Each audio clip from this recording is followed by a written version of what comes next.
তোমাদের সাথে অনেক ভিডিও শেয়ার করা হয়ে গেছে, কিন্তু কালী পুজোর ভিডিওগুলো শেয়ার করে উঠতেই পারছি না। তো এটাই হচ্ছে কালী পুজোর একদম লাস্ট ভিডিও। তো দেখো, সেদিন কিন্তু আমার বিসর্জন ছিল, তো সব কিছু ঠিক করে আমরা বেরিয়ে যাই। অনেক কিন্তু আমরা বাজে ফাটাই, নাচানাচি করে অনেক মজা করি। আগের বছর কিন্তু আমরা দিনের বেলায় বিসর্জন করি, কারণ আগের বছরে আমাদের এত সময়ই পাইনি ভাবনা চিন্তা করার। কারণ আমাদের আগের বছরের পুজো কিন্তু হয়েছিল একদম 7 দিনের মধ্যেই আমরা ঠিক করেছি পুজো করব। আর আগের বছর কিন্তু আমাদের ফার্স্ট পুজো ছিল, এবছর কিন্তু সেকেন্ড পুজো। আশা করি পরের বছর এর থেকেও বেশি কিছু করতে পারবো। তোমরা যদি পাশে থাকো, সহযোগিতা করো, তাহলে অবশ্যই এর থেকে বড় কিছু আমরা করতে পারবো, আমরা আশা রাখি। এখানে কিন্তু অনেক মজা করছিলাম, অনেক নাচানাচি, সব কাকি শাশুড়ি জেঠি দিদা সবাই মিলে অনেক অনেক মজা করেছি, অনেক মজা করেছি।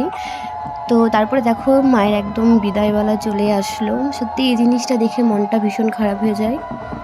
যাই হোক, এরা কিন্তু সেই জিনিসটাকেও খুব মজা করছিল, যে কোনোখানেই কিন্তু মন খারাপ করার ব্যাপারটা ছিল না। তো এখানে এসে সবাইকে মিষ্টিমুখ করি, এখানেই আজকের ভিডিওটা শেষ করলাম। সবাই এখানে বসে পরের বছরের প্ল্যানিং করতে। বাই।